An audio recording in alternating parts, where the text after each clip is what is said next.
Hello everyone. First of all, happy Diwali to all of you. I'm Jyoti Yadav and welcome back to my YouTube channel Academic Excellence by Jyoti Yadav. As we are already discussing the chapter Civilizing the Native and Educating the Nation.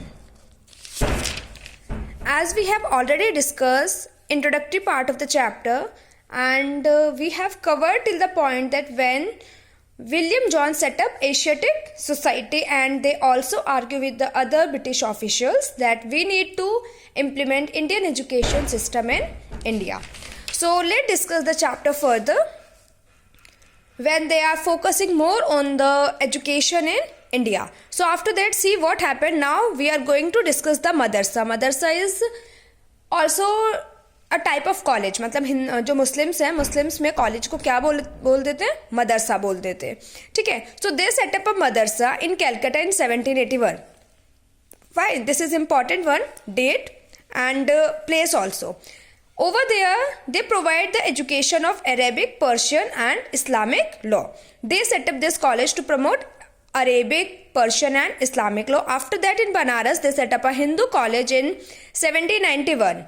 And that is on the basis of Sanskrit text. वहाँ पे जो education थी वो कौन सी provide की जाती थी? संस्कृत की. As it is Hindu college, मदरसा में they are providing Arabian, Persian and Islamic law.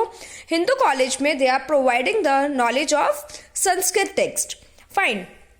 And all the education provided in both the colleges are on vernacular language. Vernacular language कौन सी होती है? आपकी जो लोकल लैंग्वेज होती है ना, मीन जिसको जो लैंग्वेज उस टाइम पे समझ आती थी उसी लैंग्वेज में वो उनको एजुकेशन प्रोवाइड करते थे. कोई भी मीडियम ऑफ इंस्ट्रक्शन नहीं था that we have to provide education in English only और we have to provide education on Sanskrit only. तो जो मीडियम ऑफ इंस्ट्रक्शन था दैट वाज नॉट डिसाइडेड.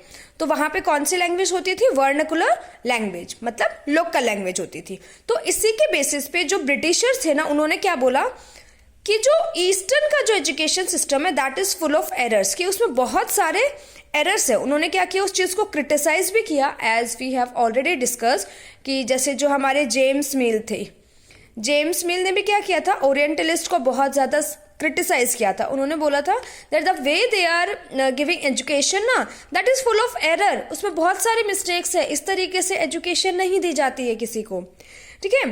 तो वहाँ पे जो ब्रिटिश ऑफिशियल्स हैं उन्होंने उनको क्रिटिसाइज कर दिया. उन्होंने बोला कि जिस तरीके से हम एजुकेशन प्रोवाइड कर रहे हैं that method is very unscientific, उसमें कुछ भी चीज़ें प्रैक्टिकल नहीं है, हम बस जो भी स्टूडेंट्स हैं उनको ऐसे ही कुछ भी पढ़ा रहे हैं. ये जो व्यूज़ थे वो अकॉर्डिंग टू देम थे, अकॉर्डिंग टू ब्रिटिशर्स थे. That was not according to Indians. Indians तो उन्हें लोकल लैंग्वेज में जिस चीज़ की उन्हें नॉलेज होनी चाहिए, और मतलब local language in the sense कि उनको जो चीज़ समझ आ रही है, जिस लैंग्वेज में समझ आ रही है उस लैंग्वेज में वो उनको एजुकेट कर रहे थे. बट यहाँ पे कौन आ जाते हैं?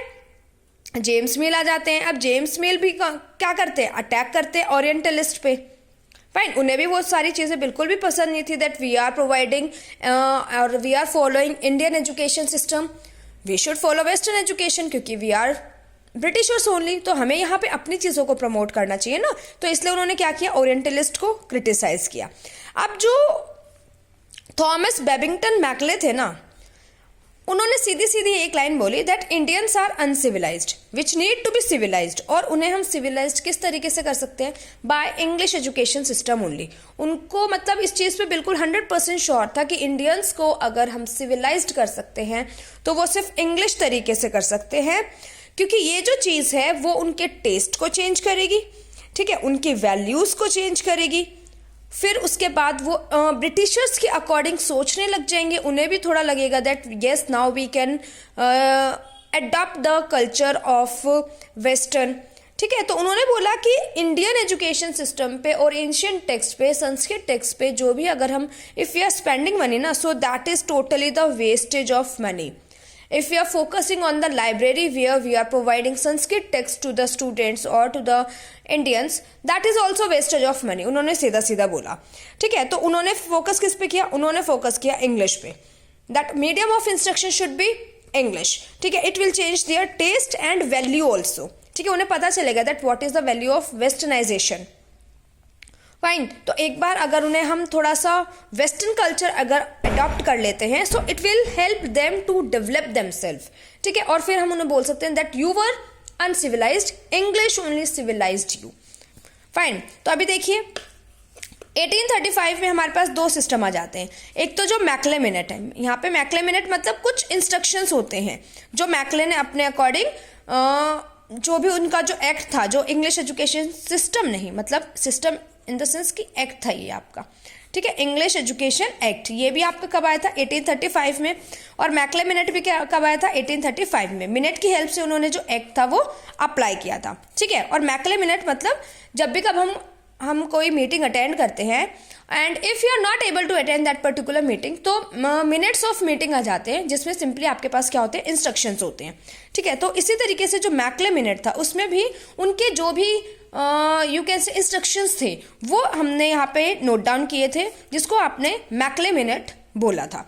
उसमें क्या उन्होंने बोला that there should be no vernacular language. Vernacular language जैसे अभी आपको बताया, वर्नाकुलर लैंग्वेज क्या होती थी, जो आपकी लोकल लैंग्वेज होती थी उसको आप वर्नाकुलर लैंग्वेज बोल देते थे, ठीक है। तो वर्नाकुलर लैंग्वेज कुछ भी नहीं होगा। Medium of instruction should be English only. आप किसी को भी पढ़ाओगे medium of instruction will be English only and you need to follow only English text book, no Sanskrit text book, no Islamic, no Arabian, only English textbook. Now you need to read in English, you need to speak in English and you have to express in English only. Fine. Now जो आपकी education है ना वो एक तरीके से commerce के लिए आ गया। कॉमर्स क्या होता है आपका, एक तरीके से बिजनेस होता है। कॉमर्स को क्या बोलते हो, बिजनेस बोलते हो। Now education is for commerce only. तो यहाँ पे आ जाते हैं चार्ल्स वुड, ठीक है। 1854 में जो चार्ल्स वुड है वो फिर से अपना जो वुड डिस्पैच है वो वहां पे रिलीज करते हैं। And what we need to study according to the Wood dispatch,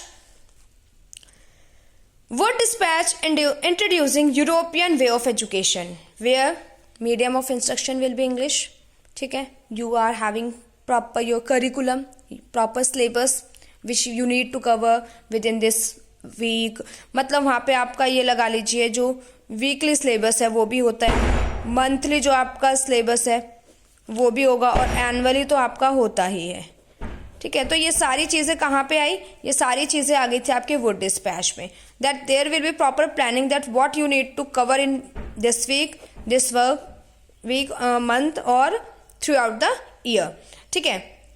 what their main motto behind this, their main motto was to create demand of European good। जैसे यहाँ पे उन्होंने बोला इंग्लिश टेक्स्ट बुक है उनको ही हम प्रोवाइड कराएंगे, तो अगर वो इंग्लिश टेक्स्ट बुक में इंटरेस्ट अगर उनका आएगा तो इंग्लिश के जो आपके लिटरेचर्स होंगे, if they are able to read them, if they are having interest in them, तो उसकी क्या बढ़ेगी, वहाँ पे डिमांड उस चीज़ की बढ़ेगी, ठीक है।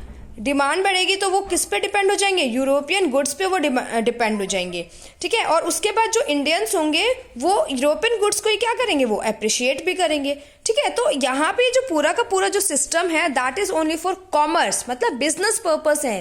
Their main motto is not to provide education, their main motto to use Indians through education, ठीक है। Getting the point. सो बच्चे in this video we will cover till here only, otherwise आपका जो वीडियो है वो काफ़ी ज़्यादा lengthy हो जाएगा।